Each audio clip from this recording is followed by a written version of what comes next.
Well, good morning, Kensington. Let's go ahead and stand as we worship and we celebrate Jesus and everything He's done for us.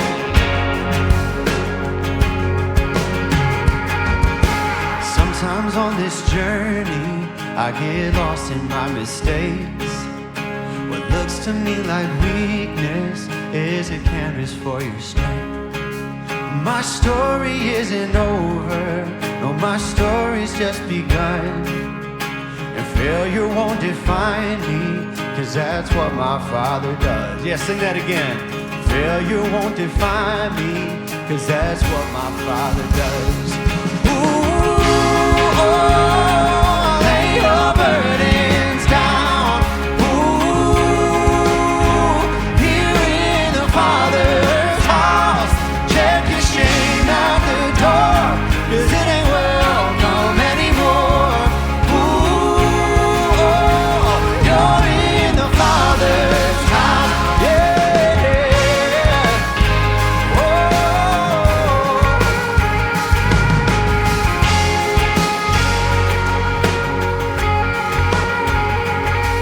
When arrival's done the end game, the journey's where you are. You never wanted perfect, you just wanted my heart.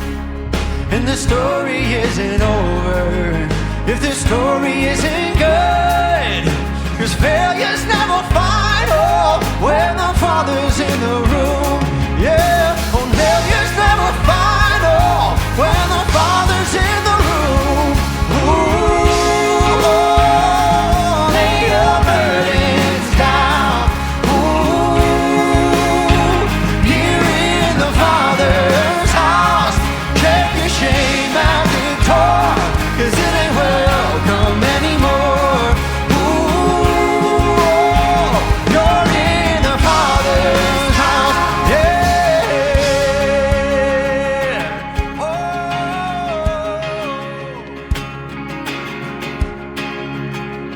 Come on, we sing. Prodigals come home. Prodigals come home. The helpless find hope. Love is on the move when the Father's in the room. Yeah. And prison doors fling wide. Sing it. The dead. Love is when the Father's in the room, and miracles take place. The cynical find faith. Love is breaking through when the Father's in the room. Jericho walls are quaking, strongholds now are shaking. Love is breaking through when the Father's in the room. Oh, oh, love is breaking through when the Father's in the room. Ooh, oh, lay your burdens down. Ooh, here in the Father's house. Check your shame out the door, 'cause it ain't welcome anymore. Ooh, oh, you're in the Father's house. Hey, come on, we say, lay your burdens down. Ooh, here in the Father's house. Check your shame out the door, 'cause it ain't welcome anymore. Ooh, oh, you're in the Father's house. Yeah.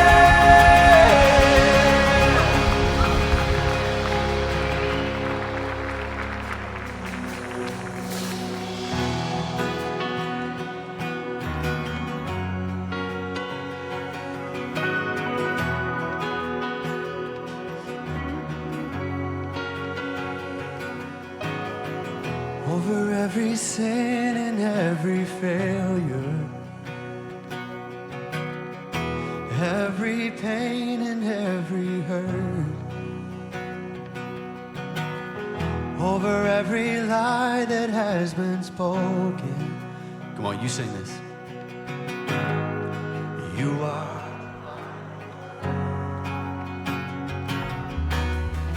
over the earth and all its kingdoms, and every idol made by man, every doubt and speculation. Oh, King Jesus, you are the great I am.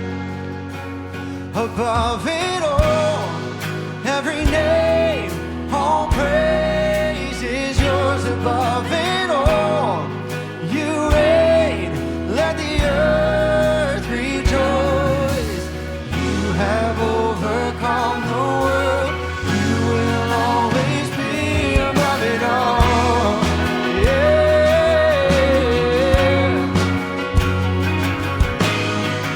Eternal joy here in your presence, as you are making all things new. In every people, tribe, and language, bowing down to you alone.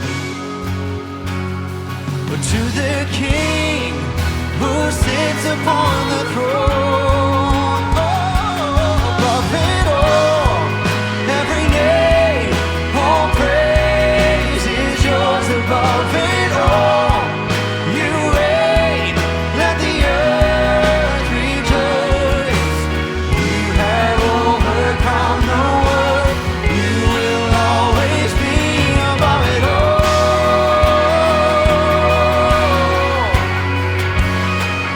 Above it all.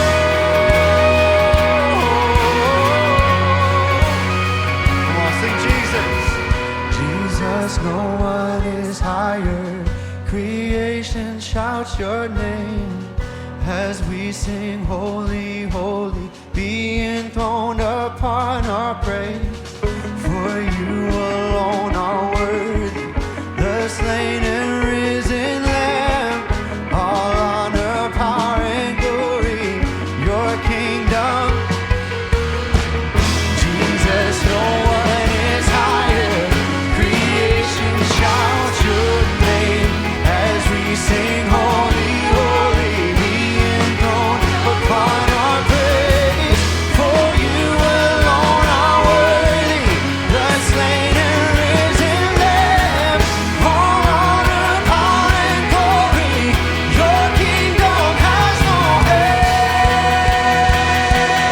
Above it all, every name, all praise is yours. Above it all, you reign, let the earth rejoice. Above it all praise is yours. Above it all, you reign, let the earth rejoice. You have overcome the world, you will always be above it all. Yeah. Above it all.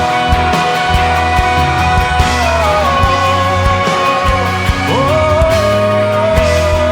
yeah.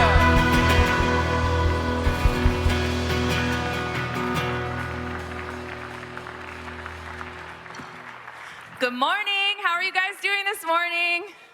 Good. You sound hype like how I sound hype after I get a cup of coffee in me, which is my favorite. Shout out to the coffee team in the lobby. Anyway, my name is Amanda Kozlowski. I'm on staff here. I work with small groups and discipleship, something that I love because it involves all of you and getting you connected with people here at our campus. So we've got a couple things coming up that I want to share with you.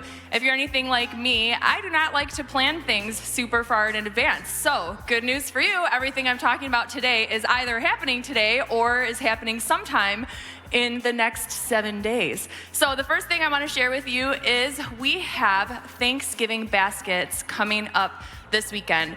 Something that I didn't know is that Kensington has been partnering with school partners in the area for 29 years putting together Thanksgiving meals. Yes, that's a good clap moment. The Thanksgiving meals for families in need who could use a meal with their family on Thanksgiving. And you guys are a huge part of that. Like, I'm so honored to be part of a community that has helped put food on the table for people for that long. Something that I love about Thanksgiving baskets is it is an opportunity to serve with your family. So I've got little kids. And you know what? Just honestly, as an individual, just me. Forget about my kids for a second. Just me thinking about the people in our community that I can love and serve well is an important thing just for me as an adult woman to do.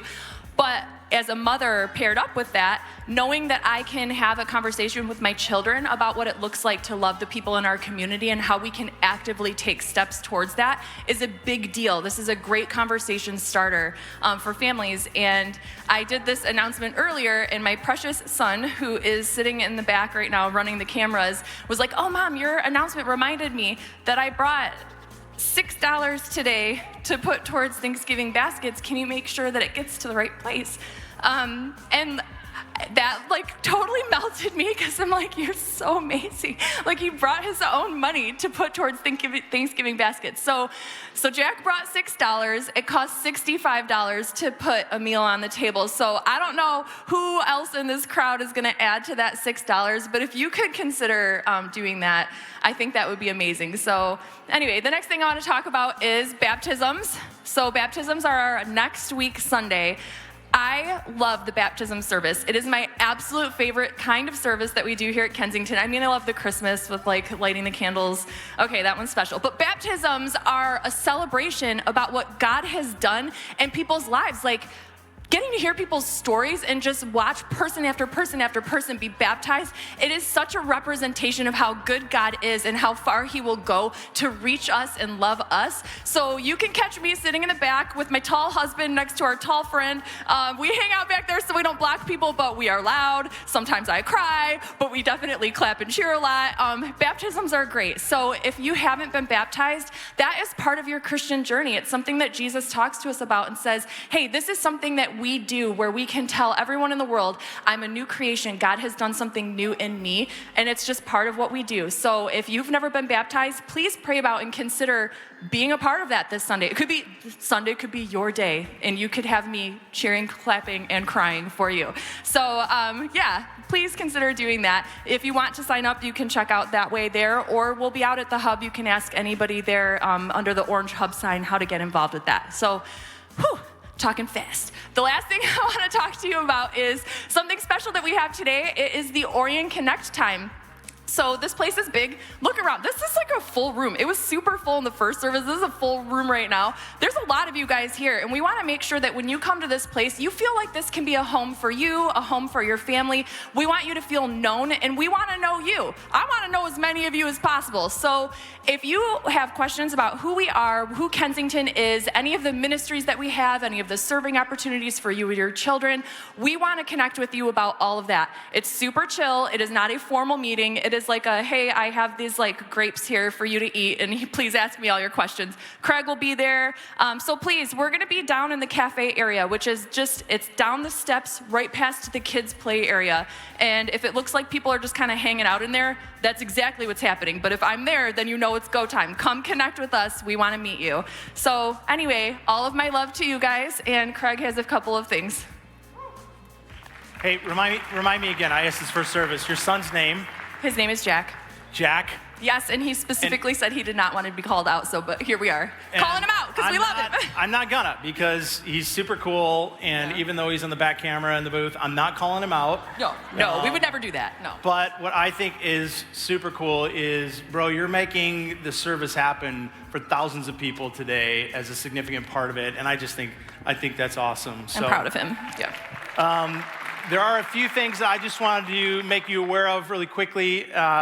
One of which is, Amanda forgot one thing that's coming up this week that I hope everybody is aware of. It is a national holiday. Are you kidding me? Hunting season, thank you. I swear I'm going back to Clinton Township. You know what? They got me there. What in the heck, Orion? So just be mindful. Let's be a prayer. All of our men and women that are going to be sitting in the woods and in a tree and bringing home some Bambis. I hope to tag a couple myself. But more importantly than that, I do want to talk about some men and women that we want to honor for a moment, because yesterday was an important day for us as a people and as a country, as Veterans Day. And I was thinking yesterday a couple of times, just very mindful of the fact that there are so many things that I am aware that I get to enjoy as privilege in my life because of the fact that there are men and women that have put their lives ahead of ours. Friends, family to me that have done that. And so here's what I would just love to ask very briefly. Won't make a long thing out of it and put you on the spot too much, but if you would honor us, if you have served in any branch of the military at any point, would you just take to your feet for a moment and let us honor you?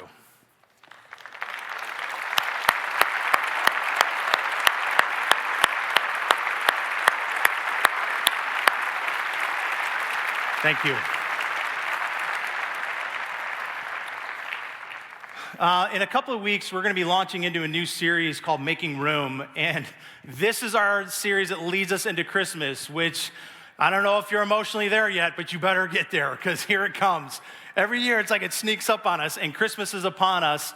We're doing a series called Making Room, where for a couple weeks leading into Christmas, we're going to sit with the idea of the different people in the story of Jesus, of how it is that they made room, inviting him in, letting him in, and how it is that we can do the same. So one of the resources we've made available for that is actually a devotional book written by somebody on our teaching team here at Kensington called Making Room. And so we would love to put this in your hands as a tool to use while we go through that series. There are stacks of them right now, limited copies available on site for purchase. You can also buy them online anywhere where you buy books, but we figured we'd try and jumpstart this. So we would love this week, next week, as we're selling them, for you to pick up one, pick up a few for your family. I think this will be a really useful tool as we go through this series for 4 weeks leading into Easter, and then also sit in this as a resource during the week, just to prepare our own hearts as we're making room to do more than just go through the motions when we get to Christmas. So again, you can buy them this week, next week. We have limited copies. They're gonna go quick, and then you can get them online if you don't get them here. Last is this, before I step off for a minute. One of the things that is just why we do what we do more than any other is life change. Is that we get to be a part of what God does when he intersects our lives to begin to do the work of transformation.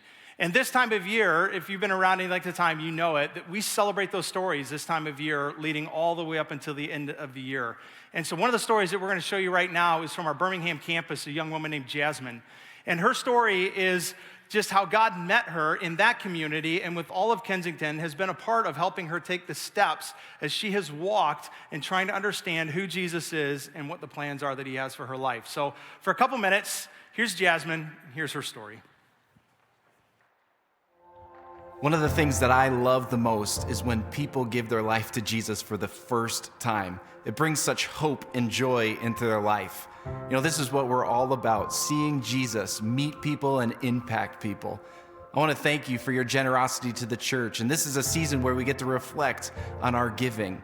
I want to encourage you to continue to give and maybe make a gift this season. What it goes to is seeing people's lives changed and transformed for Jesus. I want to share a story with you about a friend named Jasmine who encountered Jesus for the very first time.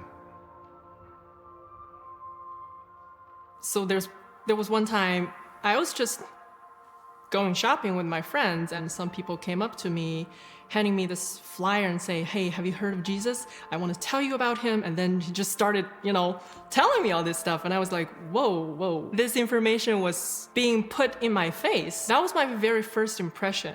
So it wasn't good. I was born and grew up in China. So before I moved here, of course, my parents were worried about me. And one thing they said to me before I moved was, "Don't you become a Christian." My husband, he wanted me to at least know about it. And at first, of course, because based on my previous experience, I wasn't excited about it. I started reading the book, The Case for Christ, and that was my very first serious encounter with Jesus. The possibility that there was a God or Jesus was real was 3%. And after reading the book, I think, okay, maybe there's 70-80% of chance that God is real, Jesus is real. That's just opened my mind a little bit. Yeah, we've been to several churches. And the reason we decided to settle at Kensington was because I loved the people there. So we walked in, and somebody was greeting us at the door. They were just smiling and saying, "Good morning, welcome." It was just so welcoming and warm-hearted. I remember us standing behind the control center in the back section of the auditorium. And I don't remember what song was being played on the stage, but I do remember finding myself with tears after worshiping. We heard about the Alpha course through Kensington. So that was, I think, an 8-week course that we just go every week, and we talk to people with different backgrounds. There were skeptics like myself, and there were long-term Christians who were having doubts, who said, I grew up a Christian, but I just don't know if God is real. The instructor asked you to write down the single question that you wanted to ask God. They put it into an envelope, and they will give back to you at the end of the course, and hopefully your question will be answered. The question I wrote down on my piece of paper was, why does God need to be worshipped by people? And based on what everybody was telling me, God is all good, God is almighty, and I wanted to believe that. But there's this one point in my mind where I think, well, if God needs to be worshipped or wants to be worshipped by a human being, why is he all good? Because to me, that sounds arrogant. I'm glad that that question was answered along the journey. Now I know that he doesn't need it. He wanted for our own good, not for himself. One of the things we talked about during the Alpha course was, do you think it takes a leap of faith to believe in God, to believe in Jesus? And I used to think, yeah, because I used to not believe at all. And the only way I can think of myself as to how to become a believer is a leap of faith. I just didn't see how it could happen. One of the biggest obstacles for me was the Bible, because, come on, when you look at that, it's intimidating. I don't even know where to start, even if I wanted to. We went to the Bible Basics at Birmingham campus. Our instructor, Carl, he says the Bible is not a book. The Bible is a library. It's 66 different books, and you can start from any one of them. And then he started telling the structure of the Bible. Then I thought, okay, that's simple enough. Once you have the structure of a very seemingly complicated thing, it makes it easier, makes it more approachable. I got the greatest Christmas gift. It was an NIV study Bible. So when you open any page of that Bible, half of the page was filled by notes, which is great for people like me, because there are just things I didn't know. And by reading the verse, it still won't make sense to me. But by reading the notes, it makes a lot of sense. So as Jasmine started attending Birmingham more, we started to get connected a little bit and hear more of her story. And so we went out to brunch with her and my wife, and we started talking about just her family experience and just that idea that her mom even said she shouldn't become a Christian. And we started talking about this idea of honor and shame. And in the Asian culture, which, growing up in it, the honor-shame culture is so strong and can be such a barrier to some of the doubts or questions about following Jesus. And so as we talked about the beauty in which Jesus moves towards us and invites us to meet him and experience his love and his grace and his mercy, what it does is it doesn't take away the tension that we feel, but it gives us a vision of restored honor in our family and in our relationship with him.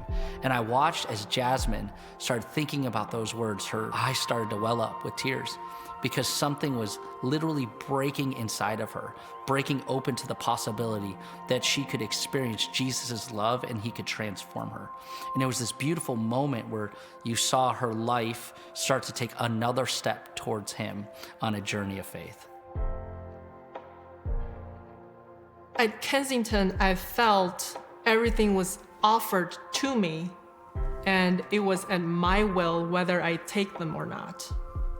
Versus before, I didn't have a choice. It was shoveled down my throat. There's a big difference. Love is not forcing you to do. Love is hoping that you will make the right choice, but still respect your own choice.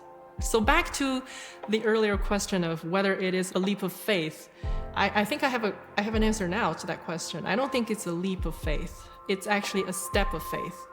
So a leap of faith would be like from 0% jump all the way to 100%, where you become a very faithful Christian. But that wasn't the case for me. And for me, it was like 1% or even 0.5% at the time. And over time, there was the last step from 99.9% to 100%. And I can't tell you exactly where that moment was, but it was somewhere along that journey.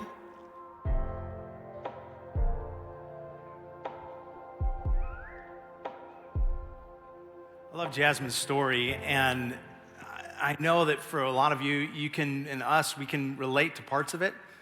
Like, there's few people that have taken the leap and just gone from unbelief to full belief. It's a journey.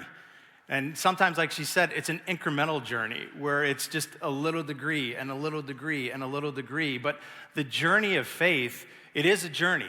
And it's a journey that usually begins with some mix and combination of curiosity and doubt that drives you to want to understand more. And you begin taking those little incremental steps. And over time, what happens is that curiosity and that doubt kind of begins to fade away and turns into belief and turns into hope. And then it begins to grow. But our spiritual journeys, they're not a linear trajectory. They're not just always up and to the right. It's more of it's a constant hill. It's a peak and then a valley, and a peak and a valley. It's a climb and sometimes a descent. Because what inevitably happens is along the way where you have this growing new hope and belief is that as that continues to grow, there's a point where you encounter questions that seem to have no answer. And not the simple questions, but the deeper questions of life and God and faith and loss. And then sometimes we encounter pain, and sometimes when those come together, moments of pain, or moments of questions with no answer, or pain with no resolve, it can produce in place of the belief and in place of this hope, it almost can begin to erase it and erode it and produce doubt. And we can find ourselves in moments where maybe our story began like Jasmine's, and it was a story of growing hope, a story of growing belief, and then these questions or maybe these painful moments enter in, and all of a sudden it seems like that got replaced with what feels more like sinking doubt, where it's less the journey Jasmine's presently on and more the journey that would feel like some of the things that we're going to sing about in this next song. And I'll just tell you that the lyrics and the words that are going to be on the screen, they're heavy words, but they're also the reality of life that nobody is free from. And the moments that force us to have to wrestle with the questions and the pain of God and life and existence and all of it, that if we don't know what to do with those moments, they will destroy us. But I think they equally, if not more so, have the power to develop us.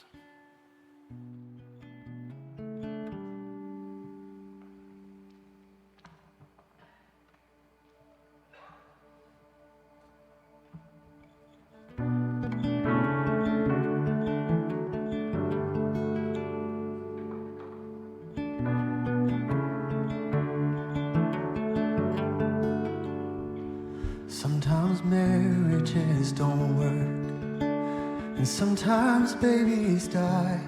Sometimes rehab turns to relapse, and you're left just asking why.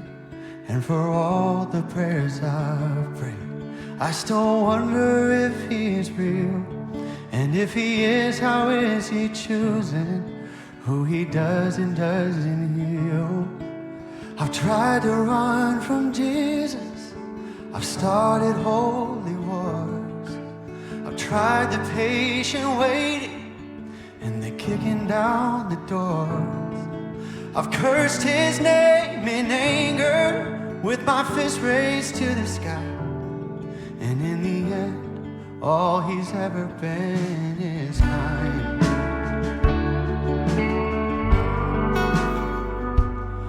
And I burned my share of bridges, I've learned to tuck my tail and run, watch the wreckage in the rear view from all the crooked things I've done. And I know that he forgives me, but it's hard to forgive myself. I can't help but think amazing grace is for everybody else. I've tried to run from Jesus, I've started holy wars, I tried the patient waiting and the kicking down the doors. I've cursed his name in anger with my fist raised to the sky. And in the end, all he's ever been is kind. All he's ever been is kind.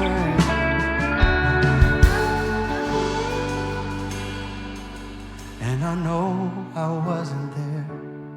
But when I look up at the cross, I see the darkest day in history. I guess that's what kindness costs.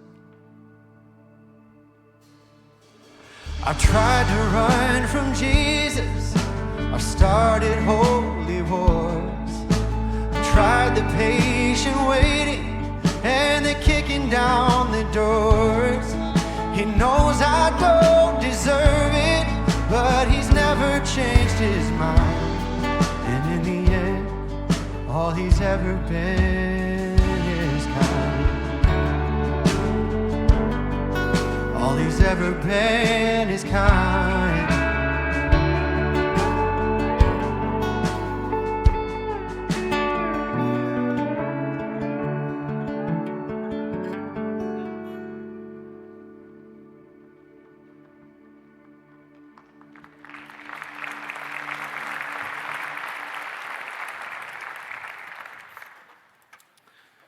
We had two pretty full rooms today, and I know a lot more watching online as well.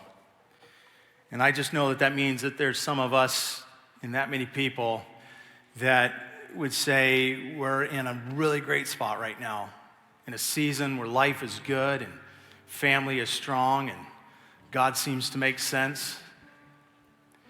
But I also know that there's others of us, like a very honest father that I spoke with just yesterday in this building. He said for 2 years he is still angry at God for the loss of his son that makes no sense, who has cursed his name in anger and raised his fist to the sky. We talked about pain a couple weeks ago and the need to bring our pain to Jesus. And there might be moments of today that feel a little bit similar to that. We're going to talk about how to bring our doubt to Jesus, but the truth is the doubt that matters most, the doubt that has the most potential to be either damaging or to develop us, is doubt that is not free from some pain that's attached to it. The pain of a question that there just seems to be no resolve to, that fractures something potentially in what you believe about God or where you thought you stood in a foundation of solid understanding, or something that just took a piece of your soul away. Those don't seem to be detached from one another when it comes to the doubt that has the greatest potential to wound us or to grow us. And so I just want to pray for a moment that God would speak, maybe before we go any further today, and that today would be a day that whatever we need from him, for him to just sit with us in a place of joy or to draw near to us in a place of pain and question, that he would do that. So Father, I just come to you now and acknowledge that we need you. And God, I'm just going to say, even for those of us that don't know that we need you, aren't sure if we need you, or maybe are even convinced that we don't need you, I believe we all do. I believe we have been made by your hands, that you dreamt us into existence, that we were your decision before we were our parents' decision. And so God, I pray that you, who have known us before we ever breathed, who know us in this moment, who know everything about us, you know the deepest places of our minds and our thoughts, you know the loneliest places of our hearts, you know the greatest places of joy, you know the dreams that we have. Would you, I pray, in your intimate and your inexhaustible knowledge of us, would you lean in close to us this morning, that we could feel you, we could know you. We've gathered here because of you. So your promises were just even two of us. We're here for that purpose. You'd be here in a unique way. So God, there's a few more than two. So would you, I pray, match and exceed our coming to this place by your entering in. And I pray that you would help me in all that I say today to say it about you, for you, only to lift up the name of Jesus. Would I honor him? Would I elevate him? And would I make it all about him? And even in my own empty cup that I feel today a little bit, would you fill me up, Jesus? I'm in no less need. On this stage or in the seat, I'm in no less need of an encounter with you than myself. And so I pray for that and for all of us. In Christ's name, amen. All right, before we dive in, we're gonna take a minute and we are gonna collect up our offering this morning. A couple things I wanna do a little different today and a little new. Hey, by the way, I love you. You guys are awesome. I love these guys. Thank you, both of you, just for how you help the whole team. So, and Kaylee, well, she'll be out later, and she's going to wrap us up at the end of the day in a really powerful way. All right, so we're going to take up our offering this morning, and as always, I want to say thank you, and I want to make sure to even connect moments like this to some of the things that we constantly see. Like these are the moments that help with the Jasmine story and all the different parts of Kensington that are the things that we do to reach the people that we reach for all of us, to help all of us taking steps of growth and development. Like this is how it gets done. And then there's the other ways that are even above and beyond that you constantly step into, like Thanksgiving baskets and making sure that, like, think about this. There will be people that are going to sit around a table in a few weeks and they're going to have a meal because of the generosity across Kensington that otherwise would have tried to figure out how to creatively put something together with a can in the closet and a loaf of bread. Like those are real moments. Like people are going to celebrate together.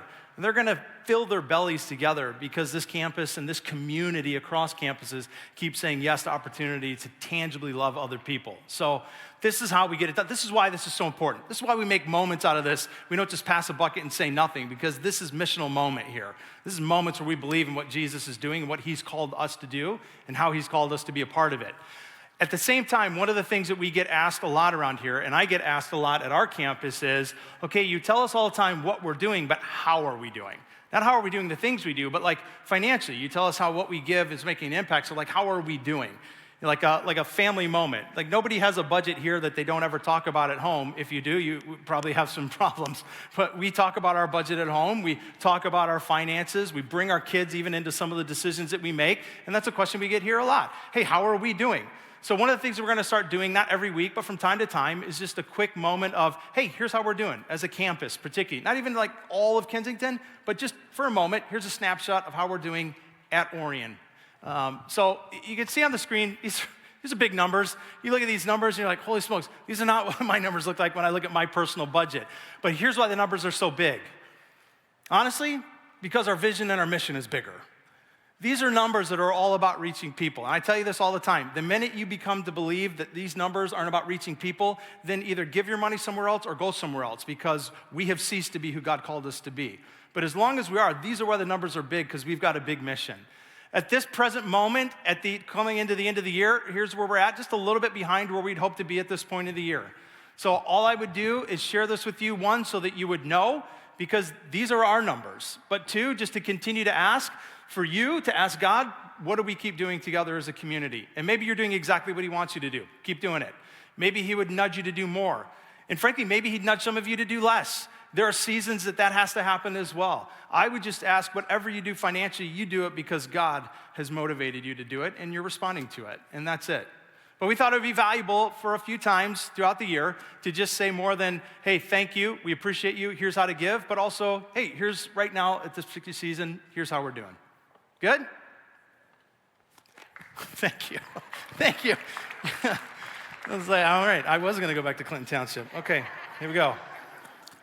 So I want to tell you a story as we talk about doubt of the first time that I ever actually dealt with a moment of it. And I'm going to go way back because I'm a church rat. I grew up in the church. My parents did not go to church growing up. My dad started going, and my mom right after I was born. So it's all I ever knew, and we were there all the time. And so I have an early experience, and here's my only ask. Don't laugh too much. It's a ridiculous story, but it is a sincere one for me, where I first encountered a moment of going, I don't know how to answer this about God.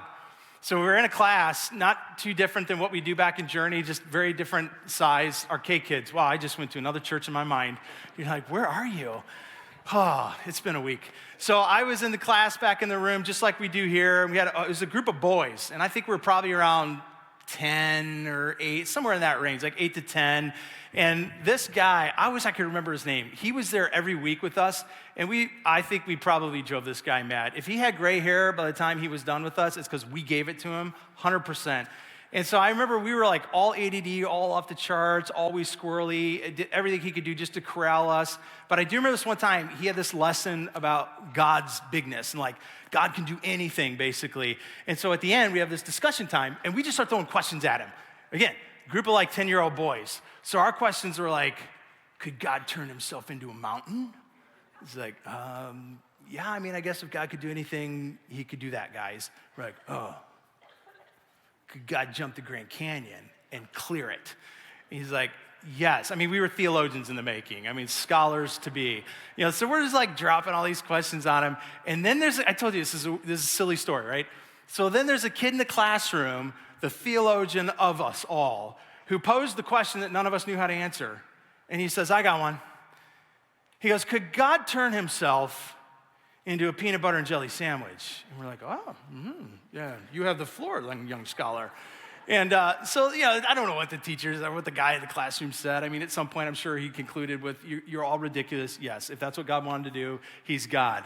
And then young scholar wannabe stopped the whole class with this one. He goes, okay, could God turn himself into a peanut butter and jelly sandwich and eat himself? Our minds were blown. I mean, he shut down the whole room. We were just like, wow. Wow. I don't know what that guy said in response to that. It was probably go home. I don't know what he said. He's probably done with us at that point. But I remember, as young as I was, I distinctly remember sitting there in that moment, and I had this quandary in my head. As simple and ridiculous as it sounds today, this quandary was, oh my gosh, what if there's something God can't actually do? Wouldn't that make him not God? Now, as we grow older, and after you have dealt with the dilemma of the peanut butter and jelly theology and put that one to rest, we do encounter moments of questions that are far deeper than that. Questions that can rock to the core of some of the things that we have previously believed, that seem to start chipping away at the foundation that we thought we stood on in our belief and understanding of who God is, how he operates, how he feels about us, what we can expect from him. And then there's other times that we enter into moments of pain and suffering where something just out of left field comes at us. Moments like yesterday where 1,000 people sat in this room and grieved a 21-year-old man who should not be gone yet. And what happens when these questions that don't seem to have answer, and when these painful moments that don't seem to have resolve, when those collide, it can create a kind of doubt that starts to make us question things that we had previously been convinced of. The kind of doubt that can threaten to destroy, or, if we know what to do with it, can actually develop. And sometimes it literally is just a question. I sat actually with a group of college students recently in a Christian setting. There was a theologian, scholar, college professor who came in to talk to them about things related to the Bible. She teaches at a Christian university, and at one point made the statement to this group of curious, leaned in, listening, wanting to learn students. She made the statement that the Bible can't be fully trusted in everything it says because the Bible teaches that the earth is flat. And I was like, wow, I've spent a lot of time reading the Bible myself. I missed that place. Where? Do tell. And she ended up referencing a place in the Old Testament that says, the angels of the Lord stand on the four corners of the earth. I was like, oh, well, that's what we call an analogy. That's not literally meaning that there's four corners to the earth. But I saw what happened in the days after that is that some of the students walked away from that, and it was their peanut butter jelly moment where they went, wait a minute. And without doing the work to understand that was completely out of context, it created questions for them that needed some resolve, that began to kind of subtly chip away. And then there's other times where maybe it's not a question in and of itself, but it's a question produced by pain. At the church I came from years ago, there was a guy that walked in one Sunday. His name was Ray, and I'll never forget, Ray came in, and Ray was very clear with me up front. I am not a church guy. I don't do church. I've never gone to church. But Ray then went on to share with me that he had been diagnosed with stage 4 head and neck cancer. And he had a mass even on his neck. And he, oddly enough, at the same time, had learned that his best friend that he grew up with had also been diagnosed with the exact same kind of cancer in the exact same place, both of them having been given the exact same diagnosis, which is they wouldn't live in the next 6 months. So we prayed over Ray week after week after week after week when he came in. And then he had the surgery that he was supposed to have, and he came back after the surgery and had all the testing. And in ways that the doctors could never fully explain, his cancer was gone. And I'll tell you what that did to his faith was it took off. Ray gave his life to Jesus, got baptized, became a fundamental and a crucial part of the church that I was involved in at the time. His friend died. 6 months later, after having taken all the same steps that Ray did, one family grew in faith and one grew in doubt. There are moments in life that are so much bigger than just the simple questions or the simple disruptions. They are the moments where there's a pain that has no resolve, or there's a question that has no answer, that has the potential to develop this doubt within us that can either destroy or it can develop. It's all about what we decide to do with it and where we take it. In the church I grew up in, I don't know if if you grew up in church, if you've had this experience, even maybe in your adult life in church, but doubt was kind of the 5-letter word that was a 4-letter word in the church I grew up in. You didn't talk about it, and you didn't mention it. Like if you talked about doubt, or if you came and you expressed you were having doubt about something about God, or about something about God, or about your relationship with Him, it was often met with some form of criticism or even shame. You kind of belittled it a little bit. You kind of get the side eye, like, deal with it, or suck it up, or what are you, JV Christian? And so there wasn't this real invitation for you to be able to bring your real doubts to anywhere to talk about it. So the place that we often had to go was just ourselves. It was our own minds. It was our own thinking. It was trying to figure out ourselves, what do we actually do with the doubt that we're having? And so part of what we have to figure out is, what do we do with doubt? Because if we're not careful, we'll make the same mistake and feel like we have nowhere to bring it. We just have to wrestle with it because we can't have it. And you know this as well as I do. The reason that we so often have a backlash immediately against doubt is because we see doubt as the opposite of what? Faith. We see doubt as the opposite of faith. And for Christian men and women, people who live in relationship with God largely by faith, what we do often is we misinterpret doubt to be kind of like cheating on God with our faith almost. It's like we're backpedaling. It's like we're pulling away from Him. We see it as a negative thing. But I would ask you this. Do you think that it's possible that doubt is not innately just destructive? I keep saying it, but I'm going to keep doubling down on this one throughout the morning. Is it possible that doubt in and of itself is not innately destructive, but carries with it equally the potential to be destructive, as it does the potential to develop your walk with God, to develop your certainty in Him, to develop your faith in Him, to develop your experience of Him? Because I believe it does. I believe the difference is all about whether or not we'll take that doubt to Jesus and what we do with it. Matter of fact, on your screens, I think a poignant quote to this morning: the opposite of faith is not doubt, which we so often believe. The opposite of faith is certainty. Because when you have a faith in God that is devoid any room for Him to move in ways different than you could understand, or you could perform, or you could predict yourself, then you've not got God. You've got something that you can manage, that you can understand. That's something less than God. When we have an understanding of God that has no room for Him to do different than we would do or we would understand, when you've taken away all sense of possible doubt, what you have done is you've reduced God to something manageable. You've reduced Him to something understandable. But the scriptures are clear that God's ways are above our ways. His thoughts are above our thoughts. Jeremiah 33:3 says, "Cry out to me and I will answer you." Great, good, God answers. But then this is what He says: with great and unsearchable things that you do not know. So God says, I talk, I answer with mystery. There are things to know about God, but there are absolutely things that are unknowable about Him. There is certainty to be had, but there is equally mystery that will never be resolved until we see Him face to face. And if we're not careful, we can develop, like so many have in the Christian faith, we can develop an idea that doubt is innately bad. And so we need to push it away. And I would contend with you that doubt is actually one of the most crucial tools that can lead you into a more developed relationship with God. It can destroy, but I think it can also develop. In the Bible, one of the most powerful accounts of a moment like this is actually in the life of Jesus' cousin, John the Baptist. Now, John, who was Jesus' cousin, he was a follower, has a moment in his own life that we're going to read about in just a minute. Luke chapter 7, if you want to beat me there. He has a moment in his own life where he encounters pain that produces question that begins to gnaw at him with a doubt.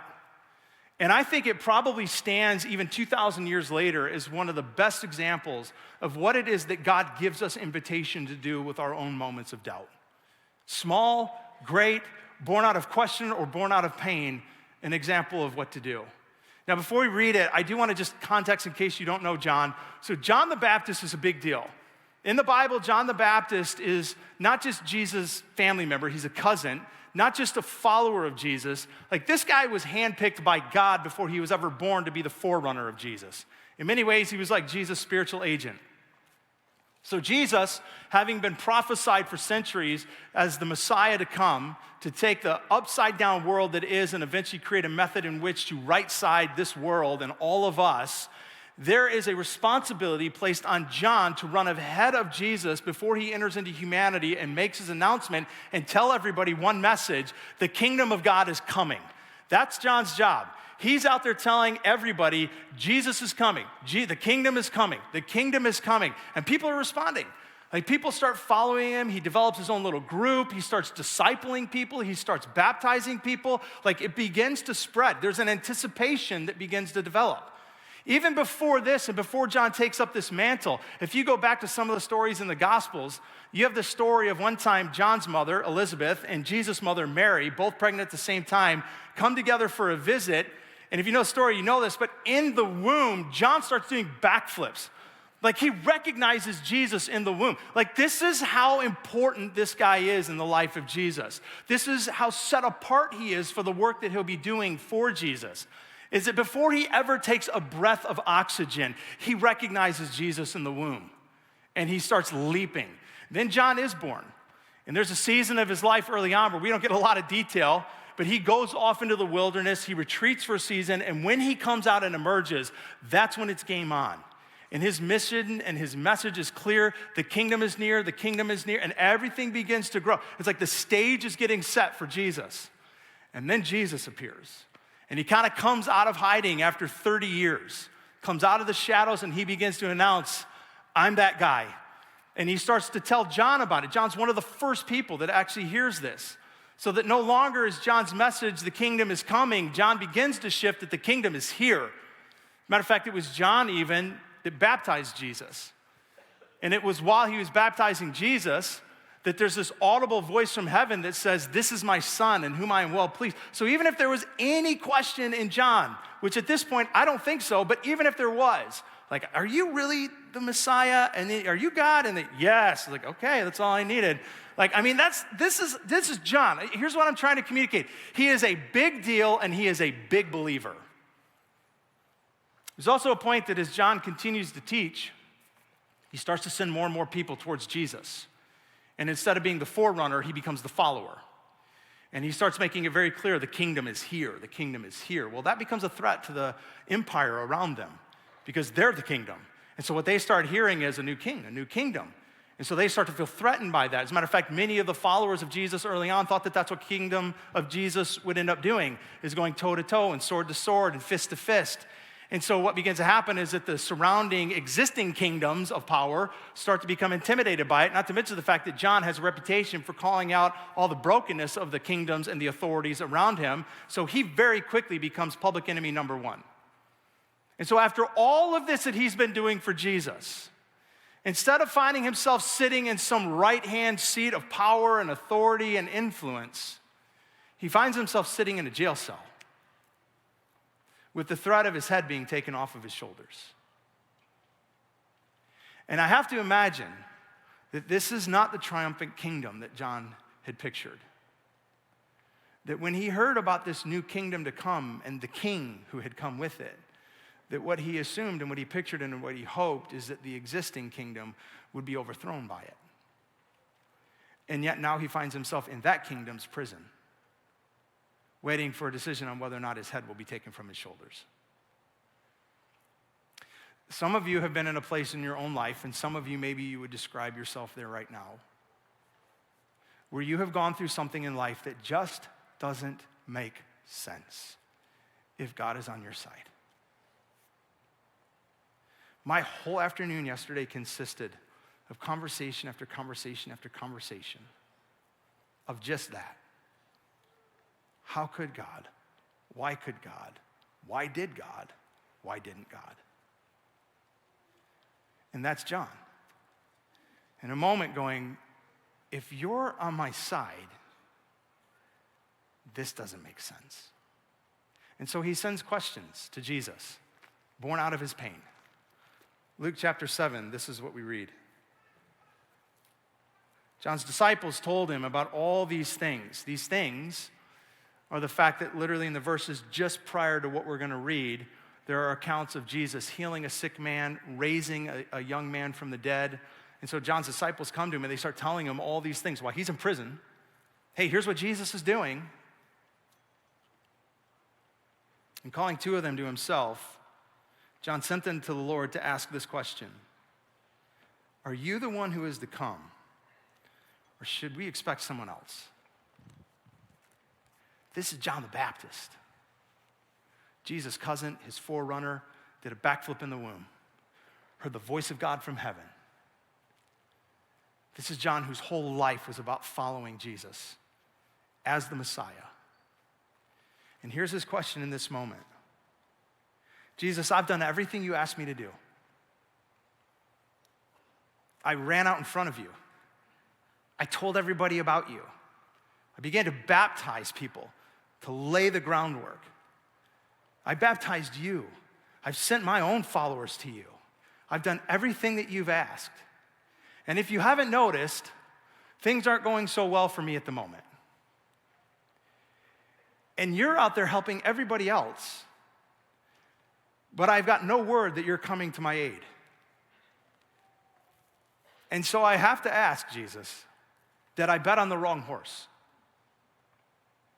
Is it possible I made a mistake? Like, are you really the Messiah? You're a great teacher. You're a great guy. We're family. Are you the Messiah, or is there somebody else that's actually coming? There's just certain moments where the right kind of question and the right kind of pain can collide in such a way is that it can make you start to question and doubt everything you were previously so certain of and stood so strongly on. And these are the moments where we can often make the wrong move and mistake ourselves in response. And I've done this so many times where I've seen somebody in a moment of question like this or a moment of pain. And what we have a tendency to do is we want to rush in really quickly and try and answer what can't be answered, or try and give resolve prematurely where we don't have the power to give resolve to a pain.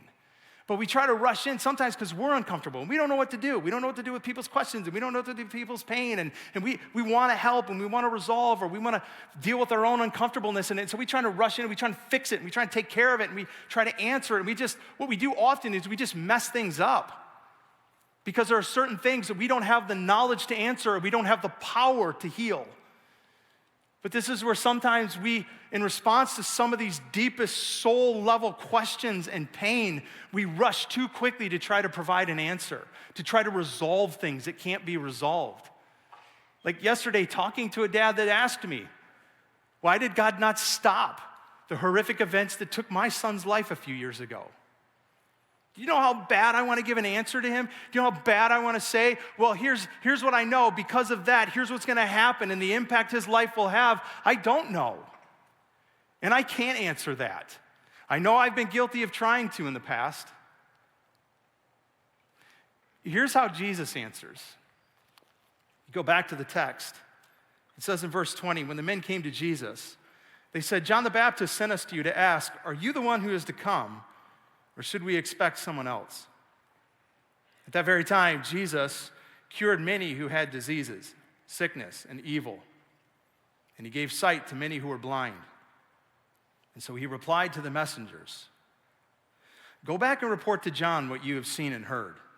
The blind receive sight, the lame walk, those who have leprosy are cleansed, the deaf hear, the dead are raised, and the good news is proclaimed to the poor. Blessed is the one who does not stumble on account of me. Some of your versions may say fall away. So Jesus answers back to John's question. John, the evidence speaks for itself. Look around, John. The blind are made to see, the dead are being raised, the deaf can hear, the lame can walk. The good news is being delivered to the poor. I'm breaching barriers that previously have not been breached. Like, this is everything prophesied about what the Messiah would do. John, the evidence speaks for itself. But then he says, but blessed is the one who does not fall away on account of me. If I can insert in between those two verses, The evidence speaks for itself, and blessed, here's what Jesus is saying. John, you know I'm the one. You've known it before you were born. And you know it now. But the weight that's on your shoulders is going to get heavier. And at some point, it's become unbearable. And I'm not going to come. Not in time, John. And I pray and hope that because of that, you don't fall away. There's a research group named Barna. They do a lot of surveys in and around the church world, and one that they did in the last few years was to ask a number of Christians who would describe themselves as having fallen away from their faith, what it is that caused them to fall away. And they came up with a list of 10 things that kind of trumped everything else, it seemed. And at the top of that list, the 3 things that people said caused them to fall away or to stumble, as Jesus says to John that he hopes doesn't happen, was number 1, past or bad experiences in the church. Maybe some of you will relate to some of these. Number 2 was the hypocrisy of religious people. And number 3 was the negative reputation of the church. When we talk about falling away, I'll tell you one of the things I see us do often and easiest is point our fingers at these things or the list of 7 more that will fall on the list if you were to see all of Barna's. But the one thing that I found interesting as I read through the list that wasn't there, that in all of my time of walking with God, that I have experienced personally, I have seen in other people's lives. Do you know what I find so often has more power than almost anything else to cause us to stumble and fall away from Jesus? Jesus. Jesus actually does. Because he doesn't function the way we want him to. He doesn't do what we often want him to. He doesn't think like we think. He doesn't behave like we behave. He doesn't operate like we operate. He doesn't relate like we relate. And we have a whole way of life that we have created. If I could be so honest, you know this. As it is all about us. I mean, even look at the way that we have shaped some of the most important documents in our country to pursue life, liberty, and happiness. I'm not saying any of those things are innately bad. I believe it's all and more that God has in store for us. But the problem is right here and now in this broken, upside down, fallen world, what we tend to do is we tend to make it heaven now and then make it all about us. It's about what I can get, and it's what I want, and it's what can be done for me. And then we turn God into the agent to get that all done and to take care of us. And what we end up doing is creating a life where when God doesn't come through, and when God's answer to us is, I'm actually gonna leave you in this prison, I'm gonna leave this weight on your shoulders, is that we lose our minds because it doesn't fit into the construct that we've created for who God should be and how God should behave. And we've neglected that our God cannot be contained in our ways. And there's a temptation I even have, even with John's story. I want to give you greater resolution out of John's story that I can't give and would be inappropriate. Well, John gets beheaded, yes, but here's the result. And this many people will come to faith directly because of John's head being lopped off of his shoulders. And here's how the church directly grew because of it. And I can't. I would demean the text and I would demean the work of God in our lives and in John's life. I can't tell you exactly why John was left in prison and why Jesus, who could have gone there and marched him out of those gates, why he decided not to. I can't tell you that, but I can tell you he did. He did choose to leave him there. And then ask John at the end of it all, I pray, John, I pray, John, I pray, John, that you don't fall away from me because I don't do what it is that you expect me to do and because I don't come through the way that you expect me to come through. This is where doubt has the ability to either destroy or develop. The only difference between the two is one simple thing. And I don't mean it to sound as cliche as it will, but it is the reason we called this series what it is. The one thing that defines whether or not it will destroy you or develop you is whether or not you bring it to Jesus. You got to bring it to him. This is what John does. When he's got a question, where does he go? He goes directly to Jesus. He doesn't go look for the latest book on Jesus. Well, this guy I heard wrote a book, Uncovering the Real Jesus. I'm going to go read that. He doesn't go listen to another teacher. Hey, I want to hear what you think about Jesus because I'm having some quandary. He doesn't pull up his podcast and go to the next church and the next conference and he doesn't listen to somebody else's voice. Then go to his friends. Hey, I'm having some quandary about Jesus, and we'll put our heads together. What do you think? And what's been your experience? None of those are bad things, and they should all fall in some point of our journey to try and find resolve and answer to pain and question. But where does he go first and foremost? He goes directly to Jesus with it. Again, sometimes because of the stereotype we carry of how we shouldn't be people that have any sense of doubt as Christians, the place we don't want to go is Jesus. Like, I don't know what to do with this. I'll just be mad at you. No, he has a very big chest and you can pound on it very hard. Take it to him, the questions to him, the doubt to him, the pain to him, and wrestle with him. This is John the Baptist going, are you actually God? You're like, could I ask him that? If you haven't, you've not been walking with him very long. I asked those questions of him this week. There are questions that make no sense to me about the horrible things that we do to one another in this world. There's no sense to me why some people, I watch him heal, and then there's scoundrels that continue to live and hurt others. But I'm bringing those questions to him. And I think the only thing that will help in these moments is if you bring them to him as well. And when you do, you just need to understand this. He may answer, he may not. He may resolve the pain, he may not. He does answer John, but he doesn't resolve the pain. He leaves him in jail, and John will be beheaded. He'll have his head put on a platter and paraded in front of a court of leaders, wicked and sadistic. And in that moment, Jesus didn't save him. But he did save him. And so what do we do if you're ever in a moment like that yourself? Of quandary, of pain and question, with either no resolve or no answer? How do you bring it to Jesus, and what do you anticipate experiencing? Well, I will tell you this. When you bring it to him, I can't tell you how he'll meet you. I can't tell you when he'll meet you. I can't tell you how quickly he may resolve it or if he will not at all. But I will tell you this, and I have seen it true in my own life, and I've seen it true in so many other lives. Many of you, even in this room, who I know your story, is that what he will do is he will lead you through those moments of doubt into greater, deeper, richer experiences of his power, his presence, the community of his people, and his perspective over all things. I want to give you just a couple of those very quickly with some scriptural reference. Because I don't want you to ever think I'm just creating some cliche rhyming, all starts with the letter P ideas. These are things that we see in the Bible that God says, this is what I'll do for my people in these moments of brokenhearted pain, or questions with no answer. On your screen, if you'll look up for just a minute, doubt, I think, number one, it can lead us to experiences of God's presence.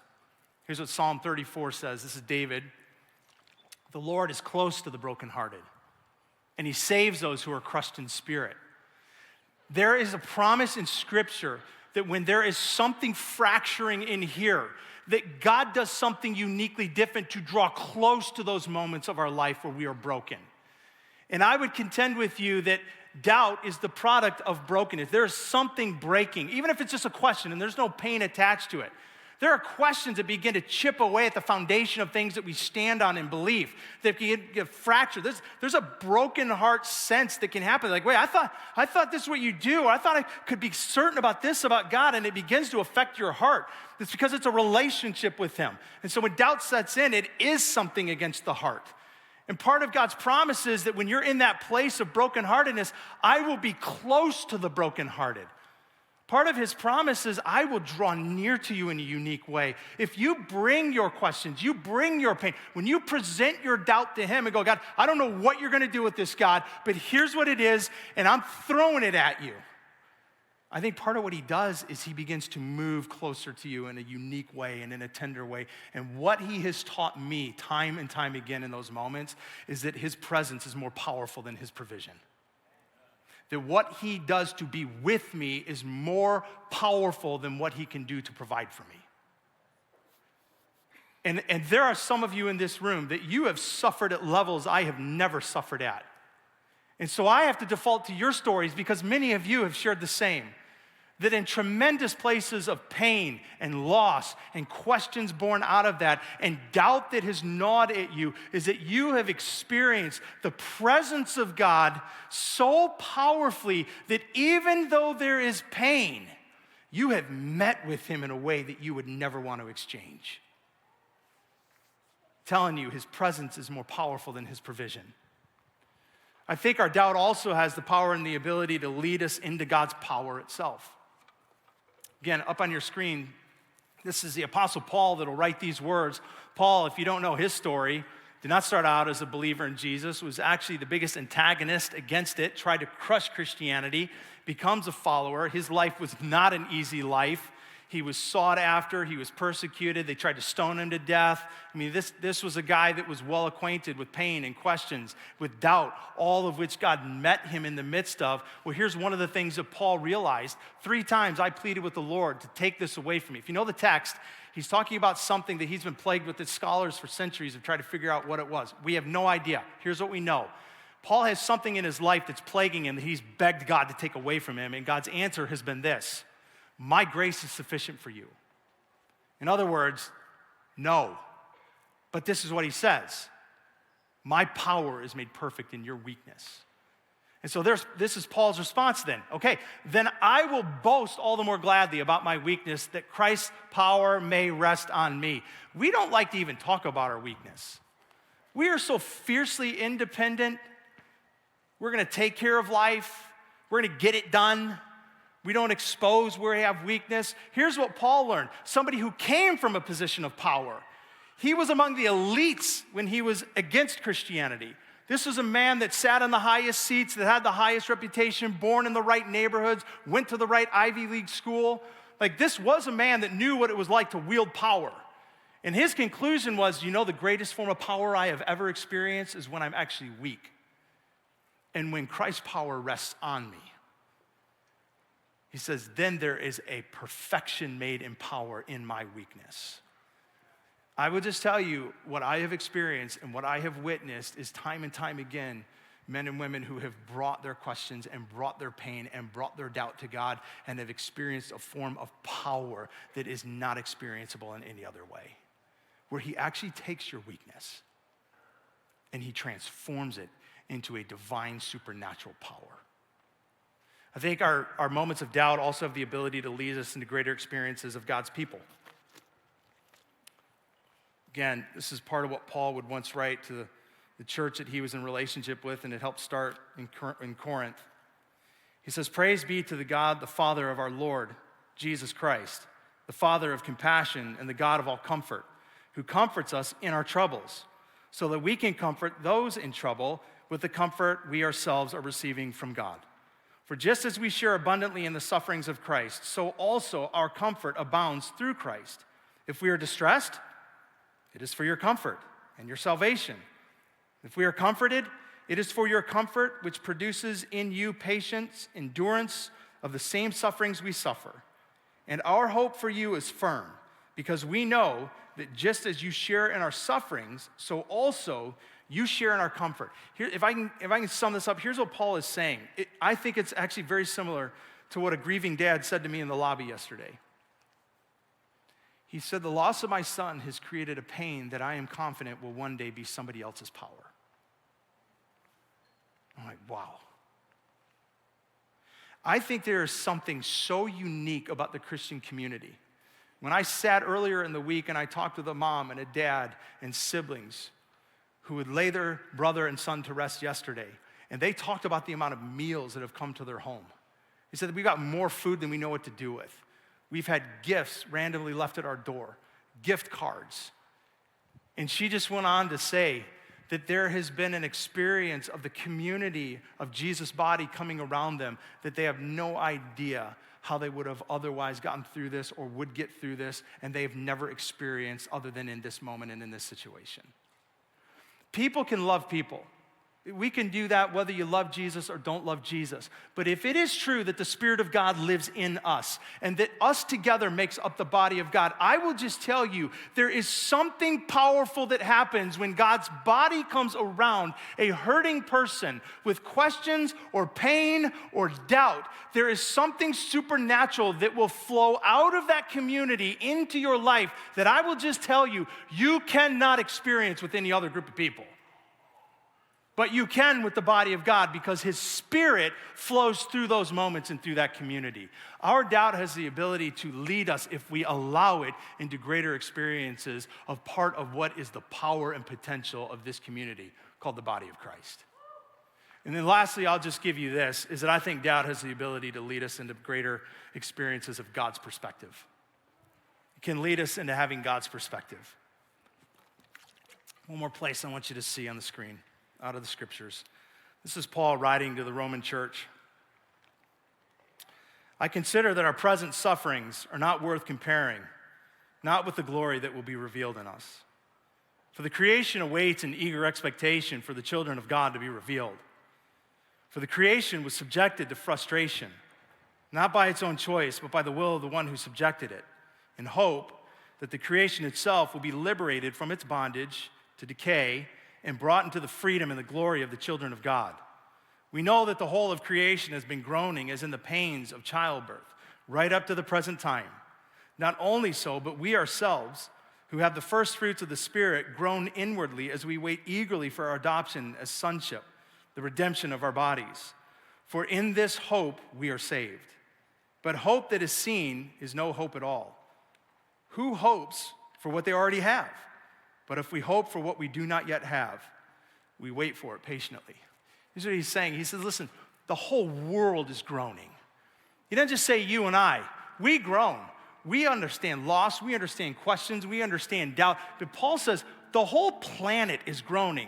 We see it in every wildfire, earthquake, thunderstorm, all the brokenness of literally the system and the world in which we live. He says the world is even groaning, going, this is not what God has in store.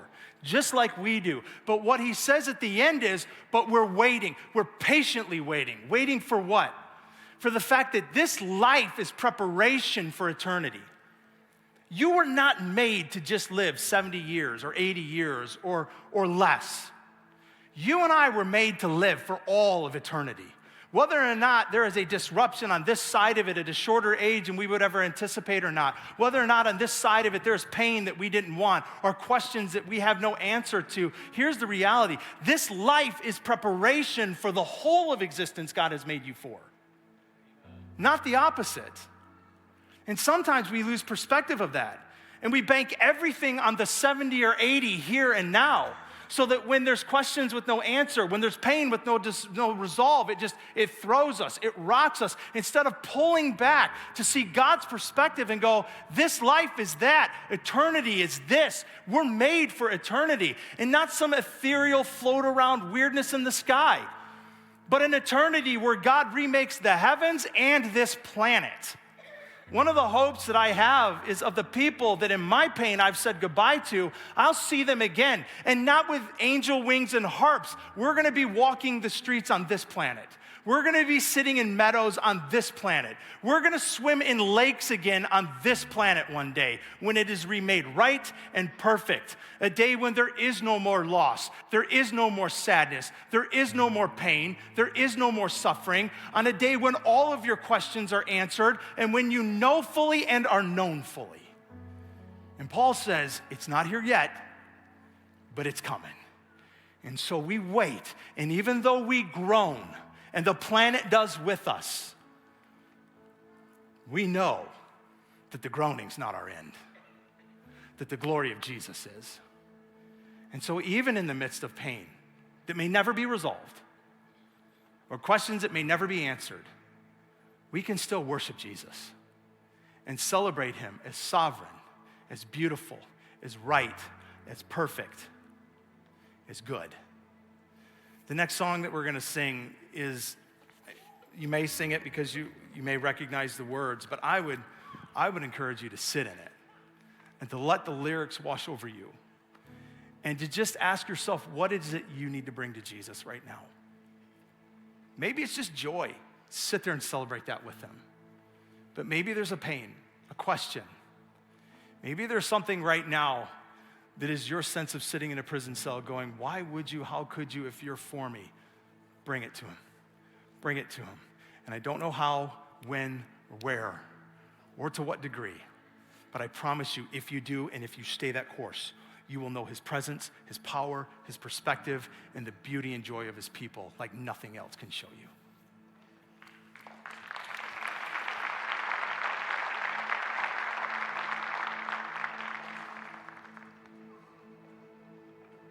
I love you, Lord.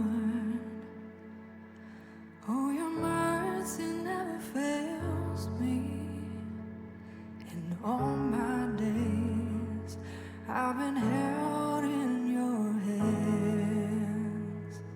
From the moment that I wake up till I lay my head, oh, I will sing of the goodness of God. And all my life you have been faithful. And all my life you have been so, so good. With every breath that I am able, oh, I will sing of the goodness of God. I love your voice. You have led me through the fire in darkest nights. You are close like no other. I've known you as a father. Known you as a friend, and I have lived in the goodness of God.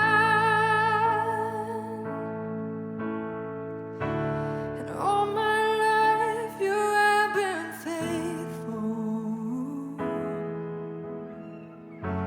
And all my life you have been so, so good.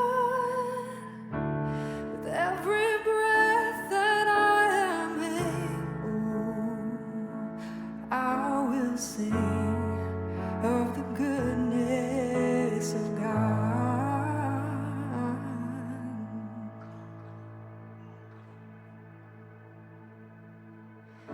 Your goodness is running after, it's running after me. Your goodness is running after, it's running after me. With my life laid down, I'm surrendered now. I give you everything. Your goodness is running after, it's running after me.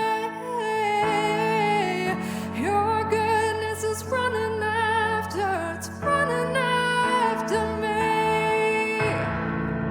Your goodness is running after, it's running after me. With my life laid down, I'm surrendered now. I give you everything. Your goodness is running after, it's running after me.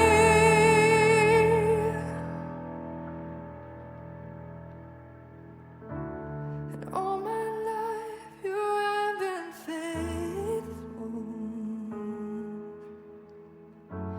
And all my life you have been so, so good. With every breath that I am able, I will sing of the goodness of God.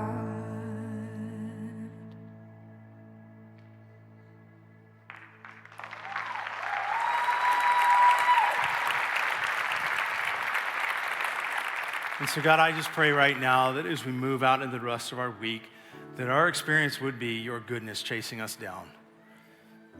And for some of us, we're living in it right now. We're living in just a season of goodness. And I pray that we would just celebrate that. And I pray that we would also just drip that out of our lives into the lives around us.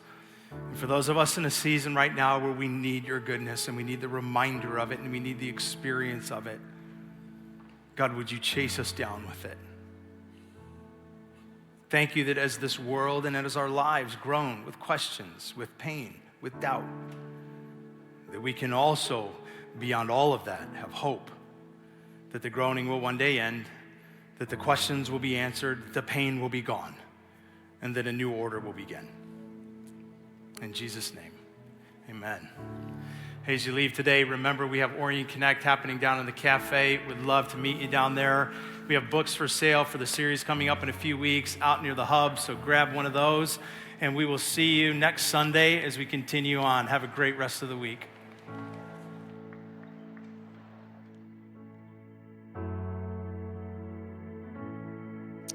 Man. Whoa. Good Whoa. service. Yeah, That's all I very good got, service. Jesse. That's all I got. That's all you got? Moving on. No, I'm Yeah. serious. But seriously, It was a great amazing service. Yeah, 100%. So Jesse's got some words of wisdom. Oh gosh, right? I don't know about wisdom, Yeah, but yeah, he just does. some takeaways. He's got it. Things we learned that I hope to take on through the rest of the week. Yeah, that's good. Talking through the idea of doubts, and I've always, again, growing up, it was me too. It was the opposite of faith was always doubt.